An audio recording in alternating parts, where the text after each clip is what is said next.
नमस्कार, मैं आरडी भारती और आप देख रहे हैं बिहारी सुल्तान। सबसे पहले मैं अपने दर्शकों से एक आग्रह करना चाहूंगा कि आप हमारे चैनल पर नए हैं और सामने लोकसभा का चुनाव है जो कि लोकतंत्र का महापर्व है, तो आप चैनल को सब्सक्राइब जरूर करें क्योंकि हम आपके सामने बिल्कुल लेटेस्ट अपडेट और विभिन्न पार्टियों के राजनीतिक दलों का सटीक खबरें, विश्वस्त खबरें लेकर प्रस्तुत होता हूं। उत्तर प्रदेश में राजनीतिक खलबली है। बहन मायावती जी ने धोखा किया है। मैं अपने दर्शकों से बहुत महत्वपूर्ण प्रतिक्रिया, कमेंट्स जानना चाहूंगा कि बहन मायावती जी के ऊपर आरोप लगाया है इंडिया गठबंधन के नेताओं ने।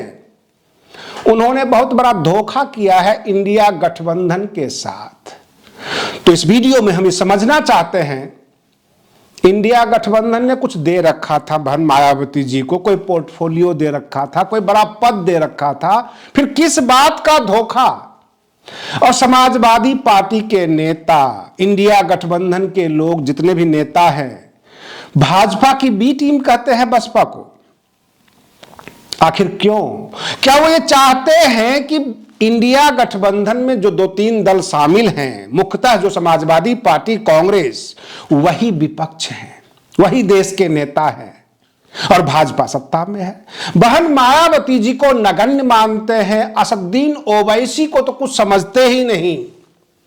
और जो लेटेस्ट खबर है, उत्तर प्रदेश के 80 लोकसभा सीट पर असदुद्दीन ओवैसी जी और बहन मायावती जी आपस में गठबंधन कर रहे हैं और दलित मुस्लिम कार्ड खेलेंगे इस बार उत्तर प्रदेश में लोकसभा चुनाव में। सबका हक है अपने अपने मतदाताओं के पास, अपने अपने कैडर के पास। हर कोई जाना चाहता है।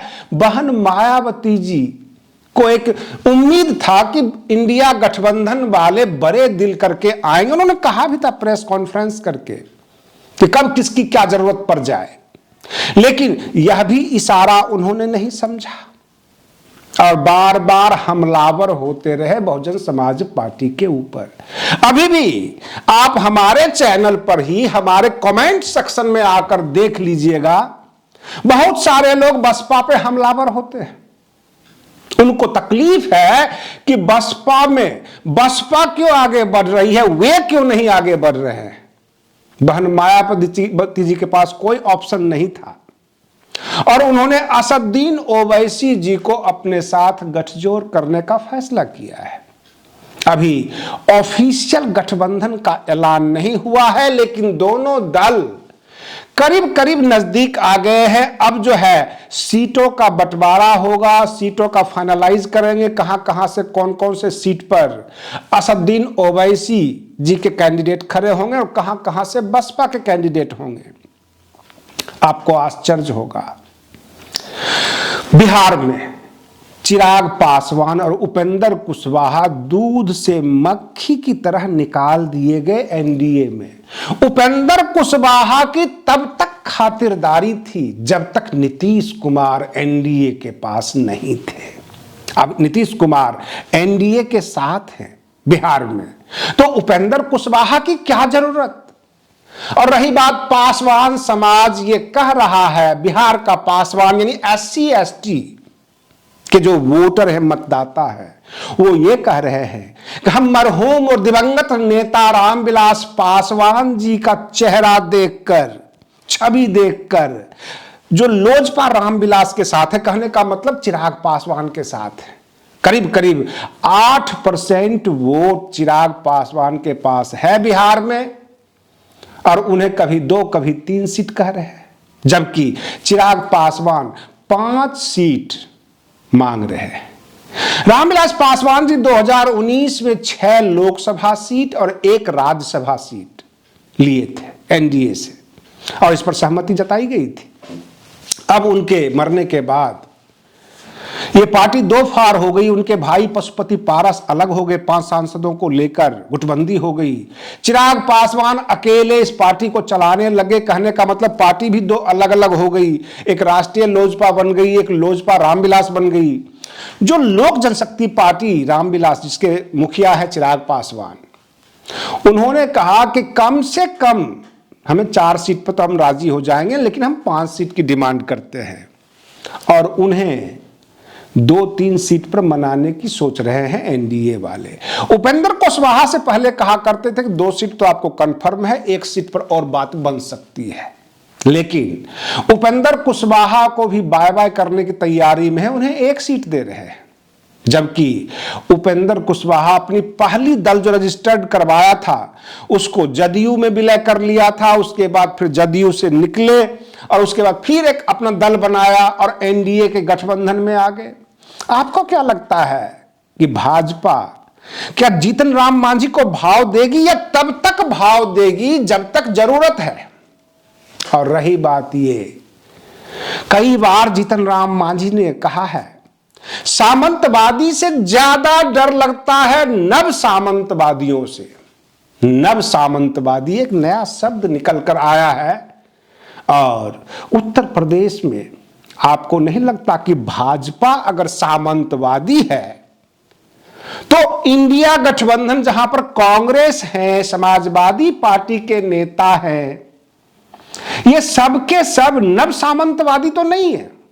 क्योंकि जब इन्होंने इंडिया गठबंधन बनाया, विपक्ष को लामबंद करने की कोशिश की, क्या पूरा का पूरा कुनबा एक बार लखनऊ बहन मायावती जी के पास जाकर आग्रह करते, मनाने की कोशिश करते? सबसे पहले तो वो रुकी हुई नहीं थी। दरअसल बहन मायावती जी को इंडिया गठबंधन वालों ने न्योता ही नहीं दिया था। हां, जब अनाप शनाप बोलते थे, बसपा के बारे में खिलाफ में बोलते थे, तो बहन मायावती जी को प्रेस कॉन्फ्रेंस करना पड़ा, समझाना पड़ा, बताना पड़ा, आप अपना इंडिया गठबंधन बनाएं, अपने दल को आगे बढ़ाएं, लेकिन किसी के बारे में गलत ना बोलें। ऐसा प्रेस कॉन्फ्रेंस था, और उम्मीद की जा रही थी कि बहन मायावती जी को वो बुलाएंगे, लेंगे इंडिया गठबंधन में। कई बार हमने भी अपने चैनल से कहा कि प्रधानमंत्री चेहरा होंगी, और 2 दिन पहले की बात है, यह भी खबर आई कि बहन मायावती जी की सोनिया गांधी से गुपचुप बातचीत हो रही है। लेकिन एक बात का डाउट है, सबसे बड़ा डाउट, असदुद्दीन ओवैसी और बहन मायावती जी का गठबंधन जो हुआ है, कहीं ऐसा तो नहीं है कि इस बीच में कांग्रेस आके घुस जाएगा और समाजवादी पार्टी के साथ धोखा हो जाएगा?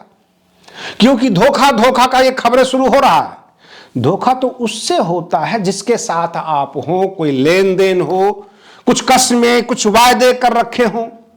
लेकिन इंडिया गठबंधन के साथ तो बहन मायावती जी का किसी प्रकार का कमिटमेंट नहीं हुआ था, एक भी मीटिंग अटेंड नहीं किए थे। तो ये धोखा का जो गूंज है उत्तर प्रदेश में, वह कैसा?